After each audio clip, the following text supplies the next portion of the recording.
150 நாடுகள்ல கைலாயங்கள் நடக்குது.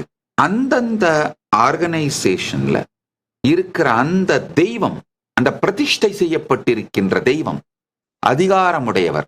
அவர்தான் அந்த அசையும் அசையா சொத்துக்களுக்கு ஓனர். அவர்தான் எஜமான். எந்த தனிநபருக்கும் எந்த சொத்தும் உரிமையுடையது அல்ல. ஆழ்ந்து புரிஞ்சுக்கோங்க. அந்த திருமேனி தான் ஓனர். அந்த திருமேனிக்கு சேவை செய்து அந்த சேவைகளை நடத்துகிற ஒரு லீகல் ரெப்ரசன்டேட்டிவா அந்த மடத்தினுடைய மடாதிபதி, அந்த ஆதீனத்தினுடைய ஆதீனகர்த்தர், அந்த பீடத்தினுடைய பீடாதிபதி, அந்தந்த பீடத்துக்கு நிர்ணயம் பண்ணியிருக்கோம்.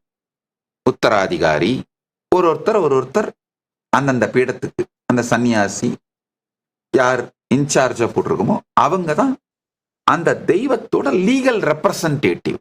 ஸோ அசையும் சொத்து, அசையா சொத்து, பணம், நிலம், வேற எந்த சொத்துக்கள் இருக்கோ எல்லாமே அந்த தெய்வத்துக்கு தான் சொந்தம். அங்கு பிரதிஷ்டை செய்யப்பட்டிருக்கின்ற அந்த இறைவனுடைய திருமேனி அதிகாரமுடையவருக்கு தான் சொந்தம். அந்த திருமேனியின் அதிகாரமுடையவரோட லீகல் ரெப்ரசன்டேட்டிவா அந்த பீடத்தோட இன்சார்ஜா இருக்கிற சன்னியாசி இருப்பார். அவர் அதை நிர்வாகம் செய்வார்.